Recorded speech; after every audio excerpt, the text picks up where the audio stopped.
It's now time for What's Up Asheville, sponsored by the city of Asheville, with the host, Mr. Sam Parada, and here he is. Hello Asheville and Happy New Year. This is Sam Parada, Communication Specialist for the City of Asheville, your host here at What's Up Asheville on WRES 100.7 FM. And today with me, the beginning of the year, we had this show last year as well, Taylor Floyd. You got it. Yes, you got it. And first time guest in the show, Natalie Bailey. How are you? Good. How are you doing? Glad to be here. Yeah. Thank you. So let's begin by introducing ourselves. What is your position with the city, what it is that you do, and we'll go from there. All right. Well, excited to be here, Sam. Again, Taylor Floyd. I'm the budget manager in the Finance and Management Services Department. It's a mouthful a little bit. But basically what I do in the city is kind of just manage our budget, manage the development of our budget. Our fiscal year runs July to June, so we're here in January kind of getting started working on the next year that starts July 1st, 2024. Hey, and I am Natalie Bailey. I'm somewhat new to financial and management services. I am the data communication specialist. I work with data and performance matters, and I do engagement as well around those issues internally and externally. And so I'm happy to be here to talk about the upcoming budget process and what engagement with the community is going to look like. Mm-hmm. So basically, anytime I ask for a new laptop, you're the guy that says no. I mean, if you need a new laptop, we'll get you one, Sam. You just, that's what it's about. It's about trying to figure out how to maximize our limited resources. But I do want to say I am excited. Natalie, as she mentioned, new to our group, been with the city for a little while, but it's really exciting for us to have her on our team because I'm a numbers guy. Right. I'm an in the weeds internal person, so it's great to have Natalie to help us with some of this type of stuff. Yeah, you're more like the people person. You know what? I have learned to be a people person. I really I have a background in government and policy, and I strongly believe in local government and how it touches people's lives. And so that's what drives my relationship building. Mm-hmm. And the budget process is the foundation of all work that local government does. And so I'm happy to be with the folks in budget, learn a lot about the budget process, and share that with the community. Yes, and thank you for saying that because, until I started working for the government, I didn't really know what was happening. Right. And we do a lot. I feel like sometimes people think we do more than it is that we actually do, or they think that we're responsible for more than we actually are. So it's always good to have that insight and learn more about how it actually works. And yes, it all begins with money. Right. Without money, you can't really do anything because we have jobs and then we have services that we have to provide. So that brings me to, in the past or every year, the budget goes to council and then they approve it or ask questions about how it's going to work that year. And then in the past, as in before 2021, I believe, when was the first time we did a public? Last year. Before 2023. Yes. Before 2020. What year is it? Right. We are numbers people. So before last year, the public hearings for the budget sessions were after city council heard of it, correct? Yeah. So there's like a required by state law kind of public hearing, but it's really late in the process. Yes. So last year, we still have to do that because again, it's required. But last year was, we said, well, we can easily, we can add this opportunity for folks to come talk at council at the beginning of the process. So we did that, and we're doing that again this year, kind of to, again, starting up our budget process at the next council meeting, which is January 23rd. Right. So we're here to talk about that opportunity and some other opportunities we have for engagement. And let's jump real quick into what are the benefits of having this public comment happen before. Yeah, I think it's just so that council can hear from the community as they're going through our process, and we're talking with them, and again trying to refine those priorities and narrow those decisions and figure out what we're funding. So it's just, I think, a one of several opportunities that we have for the community to inform that process and those decisions. Mm-hmm. So let's jump back a little bit and get to the basics. What exactly is specifically the City of Asheville budget? So again, numbers, the easy answer to that question is it's for the current year we're in, it's about $240 million. Which sounds like a lot. And it is a lot, right? But I think really what's important about that number is, the budget I think of really as our 1-year strategic plan, right? And it's about how we resource the services, the programs, the projects that our community expects us to deliver. And there are a lot of pieces and parts. We have some little segments that are kind of isolated, like water, right? Like water fees pay for water service. We have property and sales taxes that pay for police and fire and me and you and Natalie and a lot of other things. So we have a lot of parts and pieces, but really at the end, kind of my job is to figure out how to make all of that stuff work, where our revenues and our expenses equal each other, right? Mm-hmm. We can't spend more than we bring in. So, like I said, kind of a 1-year strategic plan. I know Natalie, I think, is the first person that I heard say this, but I really like it, that our budget is a moral document, that it kind of lays out, that pathway that we're looking for as a community. Mm-hmm. And just to ease some of the public's, thoughts, all of the money that we have in the budget, like, there's a trail of how it's spent, how it's used, and that hopefully is being used as responsibly as possible. And that again, if you show up to council and see these reports and the presentations, you'll see where the money will be spent. So that's a big piece of why the community should have a say early on, I would imagine. Sure, yeah. I mean, because really, again, once the budget's adopted, right, like then we're in execution phase, yes. right? Like we're trying to get stuff done.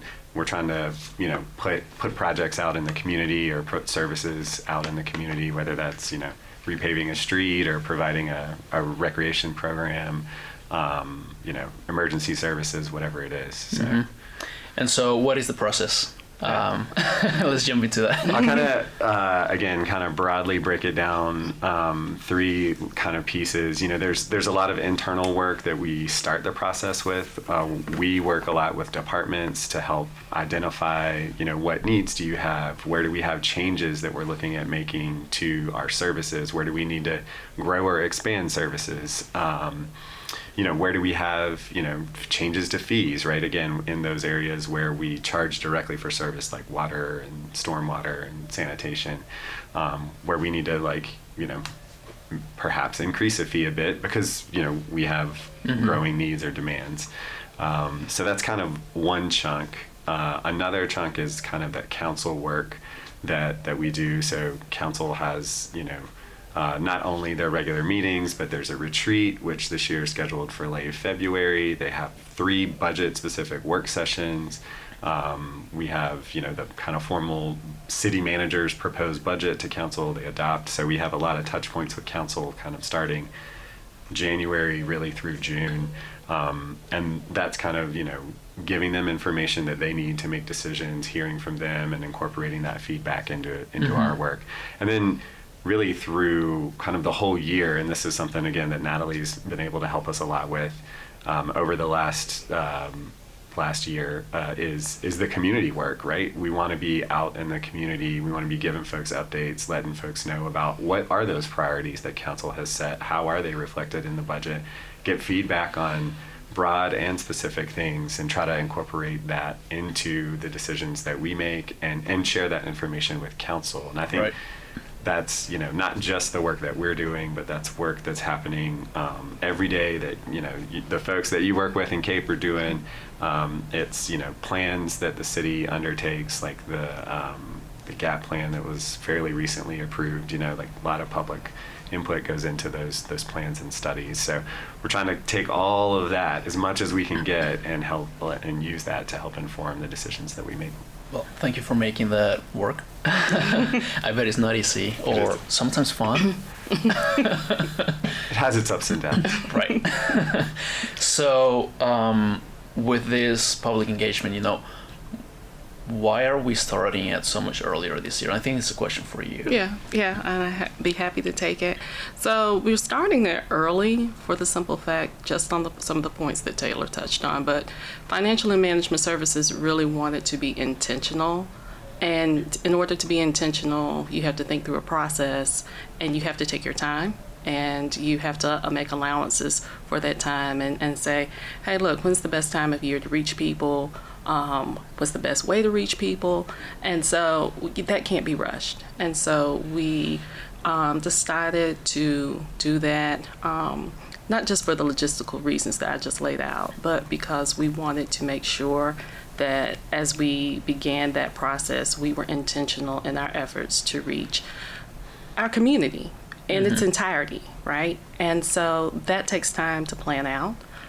That can't be rushed. And we know that we've got a big, diverse community. And so starting early, that aids and helps in being able to make sure that folks know what's going on. You're a communications person, and so you know that you can't do those things haphazardly. And so that is the main reason why we wanted to do that. We wanted to reach as many people as possible, but allow for folks to give that input and make as many avenues available and possible to do so. So we've done that. We're doing that. But also it's a core value for our equity and engagement as part of our racial equity action plan as a department. And one of the things that, one of the reasons why I was excited to work in financial and management services, I do believe that the budget is a moral document. And the fact that our leadership, Taylor, Tony McDowell, Eric Jackson, the fact that those folks value the resident and stakeholder voices that are representative of our entire community when it comes to making budget decisions and hearing that input meant a lot to me. I'm a native and a current resident of Asheville, and that I'm also a person who believes in local government, and that is something that you typically don't hear from a financial and management services department, and it's refreshing because, again, the budget is the basis of the services that are provided, and hearing from folks who partake in those services, who are recipients of those services, hearing from all of those folks is vital to let us know as an organization what things we should be focusing on when it comes to budget allocation. Absolutely right. I mean, we are working for the community. Right. So it wouldn't make sense if we didn't actively try to reach the needs and wants of the community. Sometimes it's not possible. It's not. Sometimes it takes time. It does. But, we're always listening. Right. It's just a matter of, is it possible? Right. And when. Right. So, you've done engagement to, I guess, educate and inform people on what's happening. I want to take a little moment to ask, what can I do as a member of the community to aid in this, budget process? When can I go speak my mind, or where can I find more information? I guess it's a question for both of you. You can always speak your mind. There are plenty of avenues, as you know, Sam, and you and the Cape team do a wonderful job in availing folks of the opportunities to speak your mind and be heard. not just about the budget process, but about all policy decisions that are being considered before council. And I think that, you know, plugging into the various platforms that Kate, you know, is in charge of running, and, you know, using the website as a tool. I like to push the website as the single source of truth for the organization. Yeah. And so getting into the habit of checking the website, because a lot of times, you know, news outlets, you know, carry things that are of the moment, but for consistent information about an organization, you want to go to that single source of truth. So following, you know, Nextdoor and all the other things and platforms that the city is plugged into, about all processes, not just about the budget process, I think is essential. But we've got some opportunities coming up. Definitely, we will still continue to reach out to the community via neighborhood groups and meetings and associations. We will be working with CAPE to update any type of platforms that are featured on the city's website.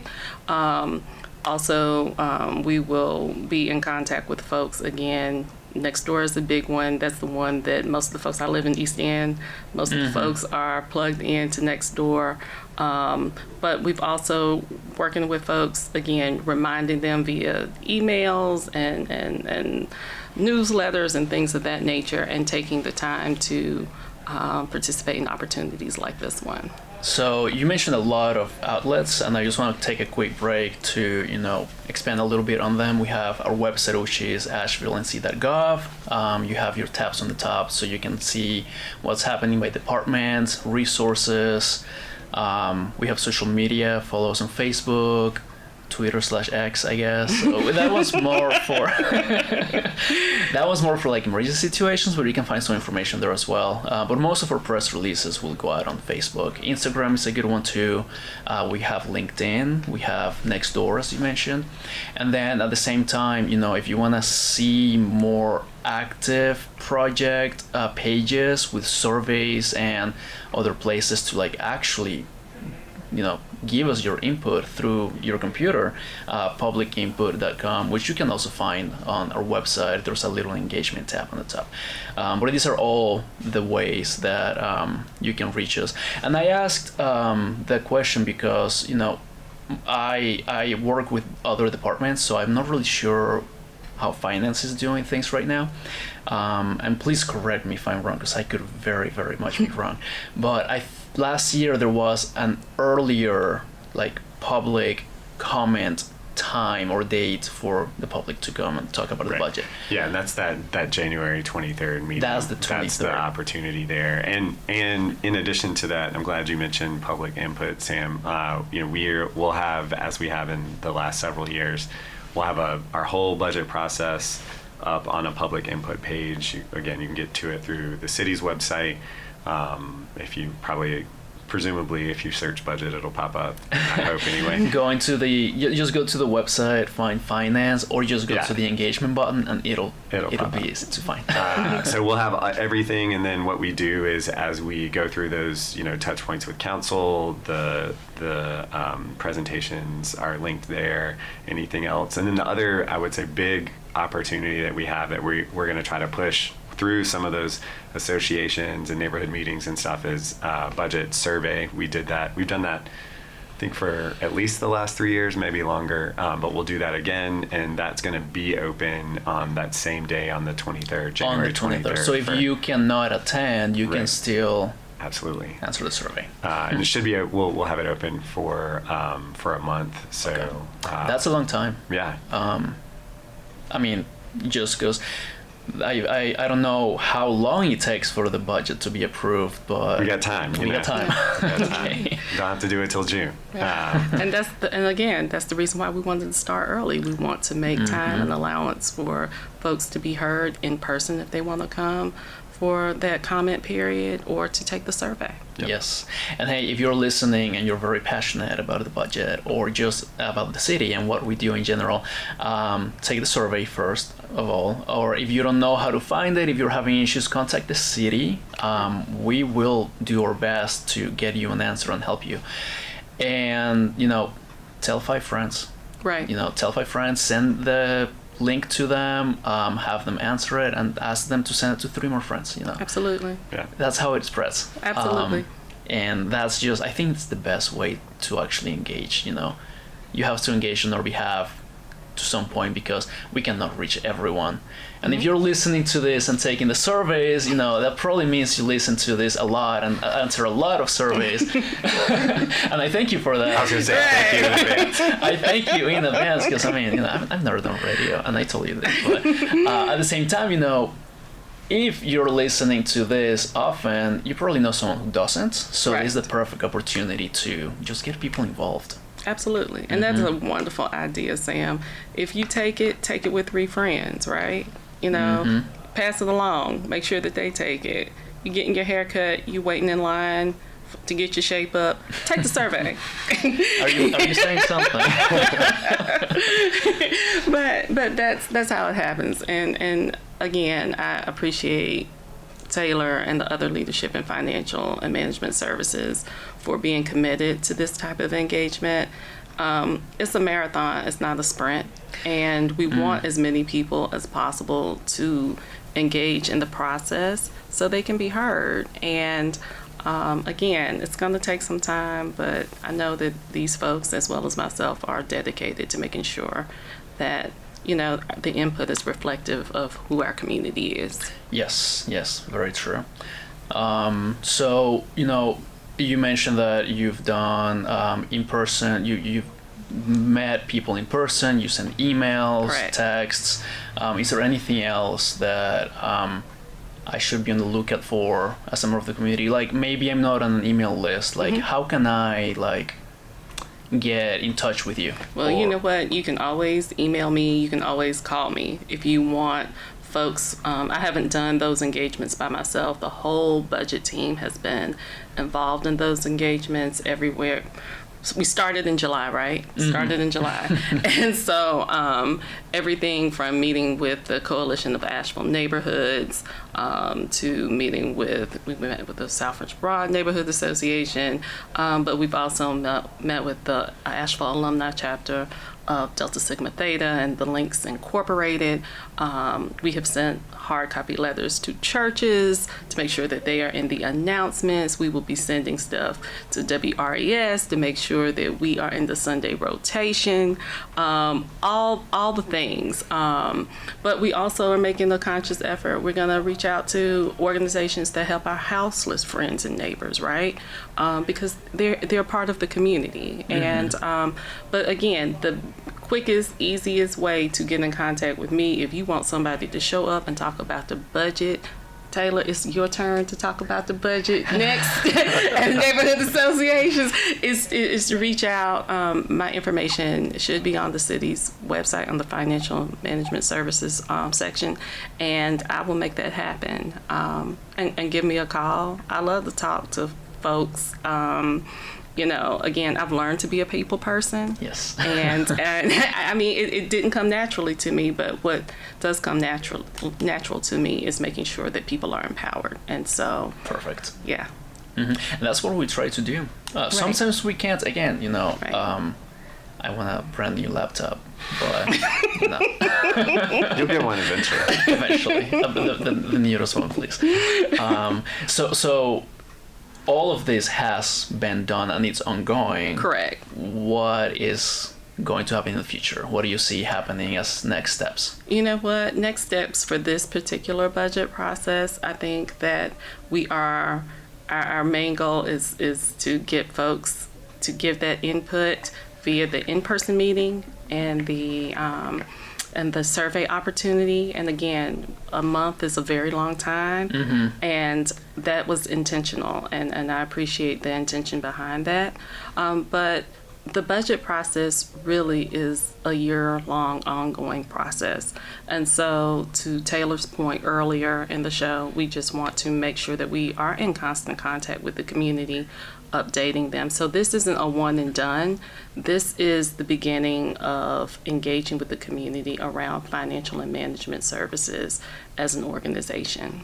Perfect. And one of the things that we've really tried to focus on this year, and part of that trying to create that conversation and not just a one and done is really what we started out earlier in the year doing, was just letting people know, hey, we're coming back. Like, Right. be on the lookout for us. And part of that is because one of the big parts of this year's budget process that's a little unique is we're working through the development of a general obligation bond. And I won't get into the specifics of what that is, other than to say it's a funding mechanism that's going to allow us to, if approved by voters, if council decides to put referenda on the ballot for November of 2024, just allow us to get some capital projects done. And that's usually big, expensive stuff. So think buildings, think street repaving, sidewalks, greenways, all of that kind of stuff. So, we have some needs. We did this back in 2016 and been really successful. That was $74 million for transportation, parks and recreation, and affordable housing. I certainly do not want to forget that one. And we're working to develop that package, and that's one of the things that we want to talk to folks about, to make sure that, again, we've done a lot of work internally to identify needs, but and again, a lot of input in plans and that kind of thing. We want to make sure we're not leaving anything off that's going to be really impactful in the neighborhoods around Asheville. And I know that some departments in the city are also taking their own steps to engage the community on this year's their own department budgets, like Parks and Rec. I think they had a survey out saying, "What do you want to see in the parks?" Yeah. So their what do you want? master plan will help inform the projects that likely make it onto. I want to speak for council. I don't get to decide, but I think it's likely that we'll have some parks and recreation investments in that. Crossing my fingers, because they're regular on this show, and it's always great to know what's happening. And the amount of parks that we have, I think they had enough parks in Asheville to make a post about it once a week. Wow. For each one individually. Don't ask for a pool as much as we would like another one. Don't think it's gonna happen, but I mean, you never know. We got a brand new one down at we just did. Yes. Right. I'm talking about an indoor. Yeah. We'll see. We'll see. Exactly, that's the thing. We'll see. Well, thank you so much for talking about this year's process. Again, show up to council on the 23rd of January. Come speak your mind, come learn, contact Natalie if you have more information, if you want more information, if you want her to speak on your behalf in an event or something, check the website. Please. I say this a lot, we have all our information there. Yes, our news outlets pick up our press releases, we send them to them, we want to be in contact with the media.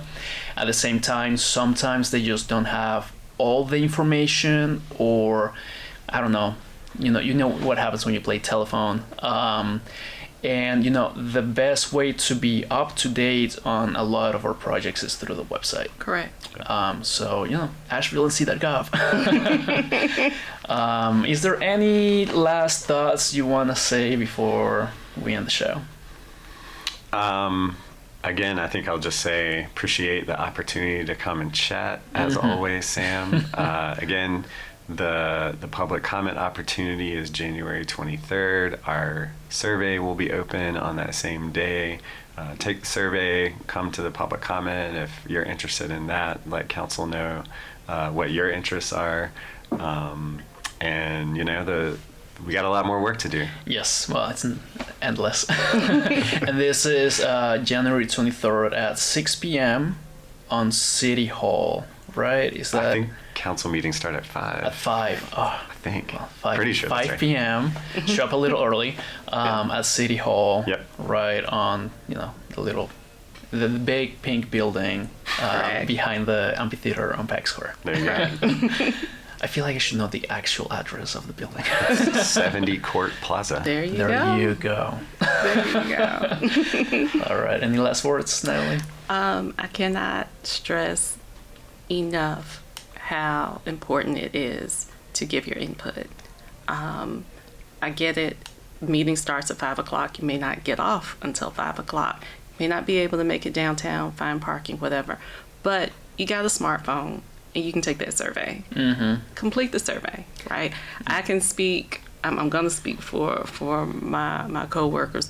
Those responses are read and analyzed, and so this is your opportunity to be heard. And again, I'm gonna badger people. Like, this is just, there was a lull because of the holidays, but folks are gonna hear from me and see me again on that, because I can't stress that enough. But thank you for the opportunity, and glad to be a part of this team. Well, thank you for doing the work you've done. I appreciate it. And that's all the time we have today here on What's Up Asheville on WRES 100.7 FM. Happy 2024, and be good to one another, Asheville. You've been listening to What's Up Asheville, sponsored by the City of Asheville in collaboration with WRES 100.7 FM. This program will re-air every Monday, Wednesday, and Friday at 12:30. Thank you for listening.